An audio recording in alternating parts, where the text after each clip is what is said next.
चैतन्यं शाश्वतं शान्तं व्योमातीतं निरञ्जनं नादबिन्दुकलातीतं तस्मै श्रीगुरुवे नमः। ओम शांति शांति शांति। प्रियात्मन, तो विषय चल रहा था तैत्तिरीय उपनिषद का। इस तैत्तिरीय उपनिषद का ब्रह्मानंद का अनुभव करने वाले विद्वान की अभय प्राप्ति, अर्थात जिस विद्वान ने अपने ब्रह्म का अनुभव कर लिया है, ब्रह्म के आनंद का अनुभव कर लिया है, उस विद्वान की अभय प्राप्ति बताइए कि वो निर्भीक हो जाता, अभय हो जाता है। श्रुति का मंत्र प्रारंभ करते हैं, यतो वाचो निवर्तन्ते अप्राप्य मनसासः आनंदम ब्रह्मणो विद्वान न विवेति कुतश्चेन। ईद ओम है वाव न तपति।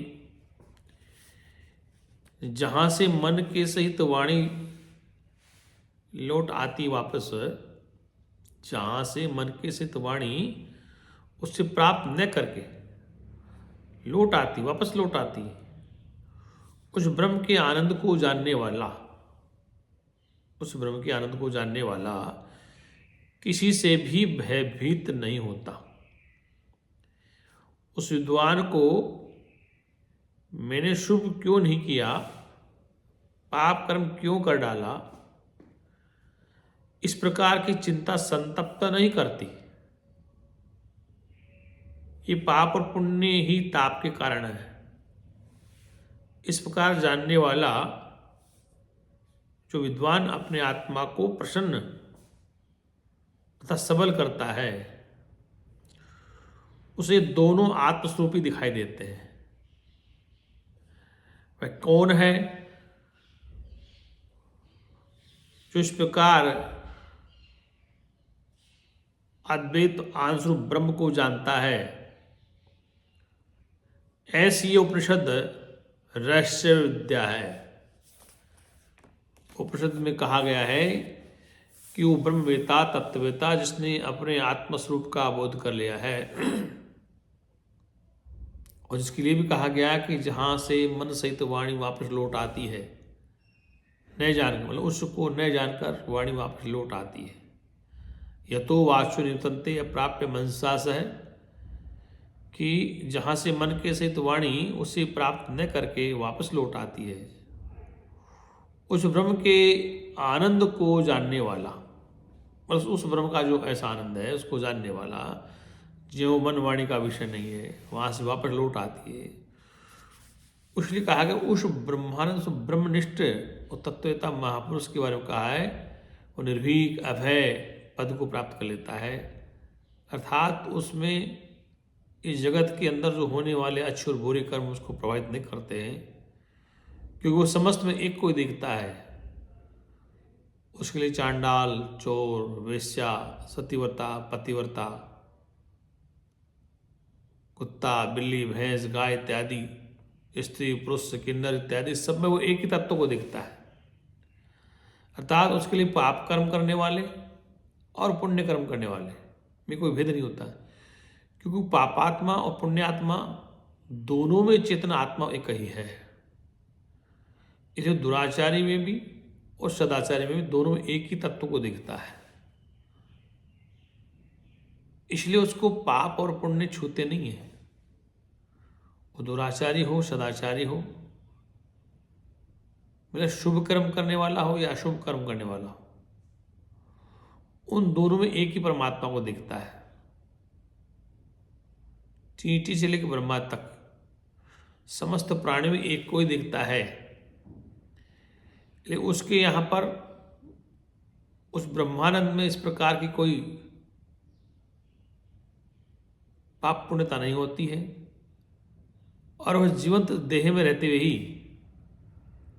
नित्य मुक्त है, नित्य युक्त से योगी ने। अर्थात ऐसा योगी हमेशा नित्य में रहता है, अनित्य में जाता नहीं है।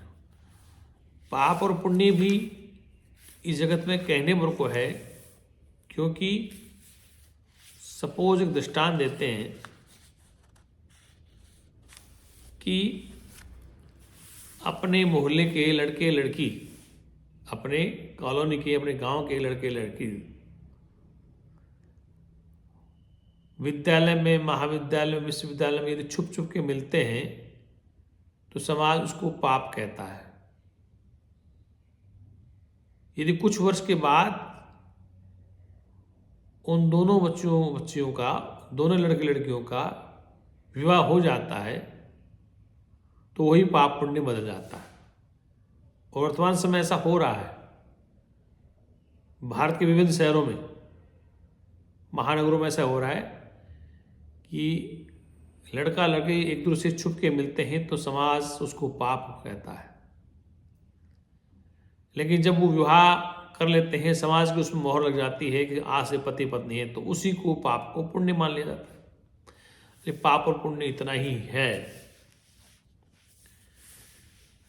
अब प्रारंभ करते हैं। इस तैत्तिरीय उपनिषद के अंदर एक भृगुवल्ली है, इसका प्रथम अनुवाक है। भृगु ऋषि अपने पिता वरुण के पास जाकर, भृगु का अपने पिता के पास जाकर ब्रह्म विद्या के विषयक प्रश्न करना, ब्रह्म विद्या के विषय में प्रश्न का करना तथा वरुण का ब्रह्मोपदेश। और क्योंकि पुत्र भृगु है, पिता वरुण है, पुत्र पिता वरुण के पास जाकर ब्रह्मोपदेश, ब्रह्म विद्या का विषय प्रश्न करता है तब वरुण का ब्रह्मोपदेश। क्योंकि सत्य, ज्ञान और अनंत ब्रह्म ही, सत्य, ज्ञान और अनंत ब्रह्म ही आकाश से लेकर अनंत कार्यवर्ग को रचकर उसमें सविष्ट हुआ है, उसमें अनुप्रविष्ट सविष्ट उपलब्ध हो रहा है, उसी में प्रवेश कर रहा है। इसलिए वह संपूर्ण कार्यवर्ग से विलक्षण अदस्य आदि धर्म वाला आनंद ही है और वही मैं हूं, ऐसा जानना चाहिए। क्योंकि उसके अनुप्रवेश का ही उद्देश्य है। इस प्रकार जानने वाला उस साधक के शुभाशुभ कर्म जन्म जन्मांतर का आरंभ करने वाले नहीं होते। आनंदवल्ली में यही विषय कहना अभिष्ट था। अब ब्रह्म विद्या तो समाप्त हो चुकी, यहां से आगे ब्रह्म विद्या के साधन तप का निरूपण करना तथा जिनका पहले निरूपण नहीं किया गया है उस अनादिक विषयक उपासनाओं का भी वर्णन करना। इस प्रकरण का आरंभ किया जाता है। शतम ज्ञान मरंतम ब्रह्म, ऐसा श्रुति ने कहा है। तो यहां पर प्रसंग है भृगुर्वे वरुणी वरुणाम पितृमुपसार अधिहि भगो ब्रह्मेति तस्मा एतत् प्रवाच अन्नम प्राण चक्षुष श्रोत्रम मनो वाचमित है तम उवाच यतो वा इमानि भूतानि जायन्ते येन जातानि जीवन्ति यत् पर्यन्त अभिसंसति तद्विजिज्ञासास्व तद ब्रह्मेति स तपोत्यप्त स तप्तस्त्वा। वरुण का सुप्रसिद्ध पुत्र भृगु अपने पिता के वरुण के पास गया और बोला, भगवान मुझे ब्रह्म का बोध कराइए। उससे वरुण ने कहा, अन्न, प्राण, नेत्र, श्रोत्र, मन और वाक, वाणी, ये ब्रह्म की उपलब्धि के द्वार हैं। तो ब्रह्म को उपलब्ध करने के द्वार बताए। अन्न है, प्राण है, नेत्र है, श्रोत्र मन कान है, मन और वाणी है। फिर उससे कहा कि जिससे निश्चय ये सब भूत उत्पन्न होते हैं। यतो वा इमानि भूतानि जायन्ते, जिससे निश्चय ये सब भूत प्राणी उत्पन्न होते हैं। उत्पन्न होने पर जिसके आश्रय से जीवित रहते हैं। ये जातान जीवंती, ये जातानि जीवंती जीवित रहते हैं, और अंत में विनाशोन्मुख होकर यत पर्यंत अभिसंसन्ति, कि अंत में विनाशोन्मुख होकर जिसमें ये लीन होते हैं उसे विशेष रूप से जानने की इच्छा कर तद विज्ञासस्व तद ब्रह्मेति, वही ब्रह्म है। तब उस भृगु ने तप किया और उसने तप करके अपने स्वरूप का बोध करने का प्रयास किया। तो यहाँ पर स्पष्ट कहा गया है कि जिससे निश्चय सब भूत उत्पन्न होते हैं, उत्पन्न होने पर जिसके आश्रय जीवित रहते हैं और अंत में विनाशोन्मुख होकर, विनाश को प्राप्त होकर जिसमें लीन हो जाते हैं, उसे विशेष रूप से जानने की इच्छा कर वही ब्रह्म है। ये कौन? भृगु के पिता वरुण कह रहे हैं, भृगु के पिता वरुण कह रहे हैं।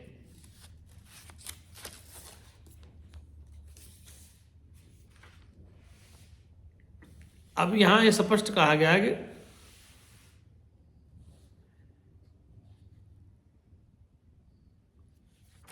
कि किस प्रकार से उसको एकाग्र चित्त होकर मन इंद्रियों को परम तप करेगा, वह सब धर्मों से उत्कृष्ट है, वही परम धर्म कहा जाता है। इस स्मृति से यही बात सिद्ध होती है, उस भृगु ने तप करके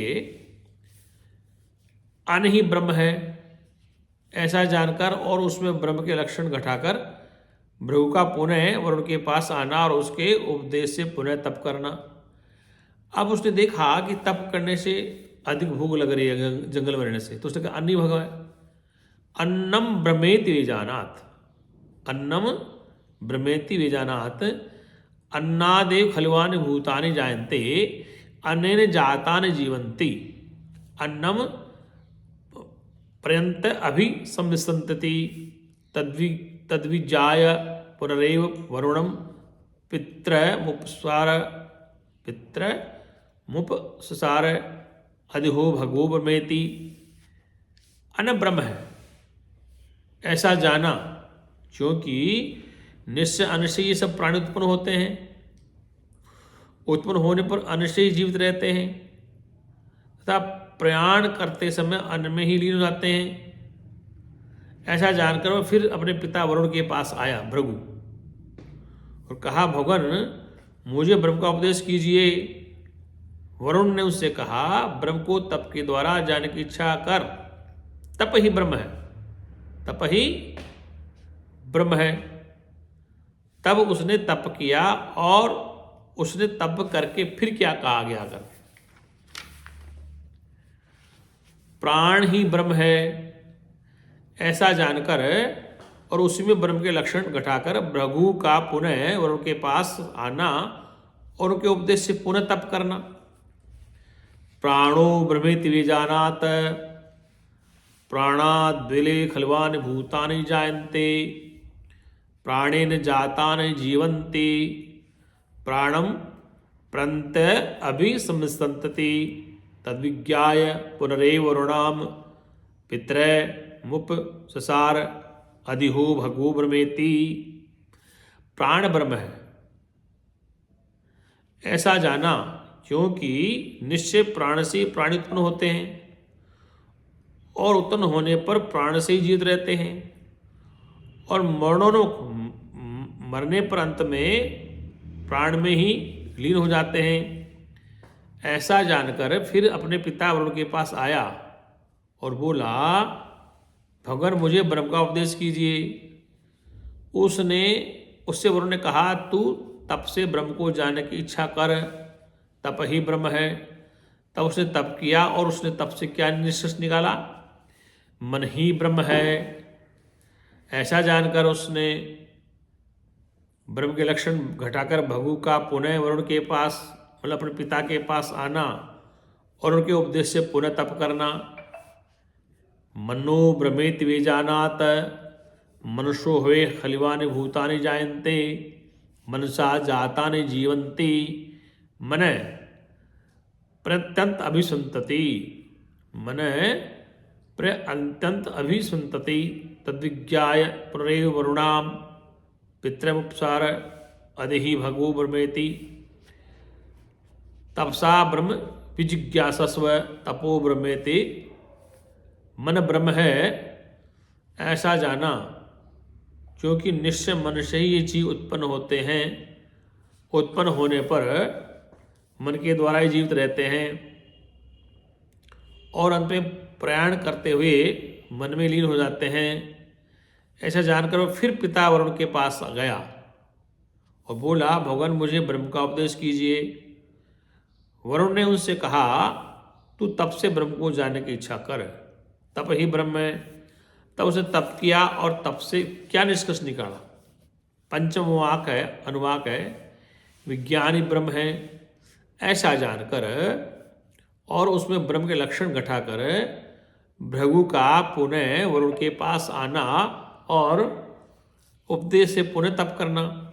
विज्ञानम ब्रह्मेति बीजानात विज्ञानदेव खलवानि भूतानि जायन्ते विज्ञानं जातानि जीवन्ति विज्ञानम प्रन्त अभिसंस्तन्ते तद्विज्ञाय पुनरेव वरुणम पितृमुपसार अधिहो भगवो ब्रह्मेति तमोवाच तपसा ब्रह्म विजिज्ञासस्व तपो ब्रह्मेति। विज्ञान ब्रह्म है। अब भृगु कह रहे हैं विज्ञान ब्रह्म ऐसा जाना, क्योंकि निश्चय विज्ञान से ये सब जीव उत्पन्न होते हैं। उत्पन्न होने पर विज्ञान से ही जीवित रहते हैं और फिर मरण काल में विज्ञान में प्रविष्ट हो जाते हैं। ऐसा जानकर वह फिर पिता वरुण के पास समीप आया और बोला, भगवान मुझे ब्रह्म का उपदेश कीजिए। वरुण ने उससे कहा, तू तप के द्वारा ब्रह्म को जानने की इच्छा कर, तप ही ब्रह्म है। तब उसने तप किया और तप के द्वारा आनंद ही ब्रह्म है ऐसा भृगु का निश्चय करना तथा इस भार्गव वरुणी विद्या का महत्व और फल है। अब ये भार्गव और वरुण, भार्गव पुत्र हैं और वरुण पिता हैं। यहाँ पर पिता और पुत्र नहीं, शिष्य भाव से वो पिता के पास नहीं गया, गुरु के पास गया। तो यहाँ पर संबंध तो उनका पिता पुत्र का है, लेकिन भृगु अपने पिता वरुण के पास भगवान कह के जा रहा, प्रभु कह के जा रहा, पिता नहीं बोल रहा। क्या कह रहा है? भगवान। अंत में बताया षष्ठ अनुवाक में, आनंदो भ्रमेत वेजानात आनंदे खलवानि भूतानि जायन्ते आनंदेन जातानि जीवन्ते आनंदम प्रंत अभिसंस्तन्ते शेषा भार्गवे वरुण विद्या परमे व्योमन प्रतिष्ठितः स एवं वेद प्रतिष्ठिते अन्नवान्दानुभवति महान भवति प्रजया पशुर्भय ब्रह्मचर्येषु महान कृतया। आनंद ब्रह्म है ऐसा जाना, क्योंकि आनंद से ही ये सब प्राणी उत्पन्न होते हैं। हेलो, आनंद से ही ये सब प्राणी उत्पन्न होते हैं और उत्पन्न होने पर आनंद के द्वारा ही जीवित रहते हैं और प्रयाण करते समय अंत में समा जाते हैं। वह ये भृगु की जानी हुई और वरुण की उपदेश की हुई विद्या परमाकाश में स्थित है। जो ऐसा जानता है वह ब्रह्म में स्थित हो जाता है। वह अन्नवान और अन्न का भोक्ता होता है। प्रजा, पशु और ब्रह्म तेज के कारण महान होता है तथा कीर्ति के कारण भी महान होता है। ओम तत्तत् शांति शांति शांति।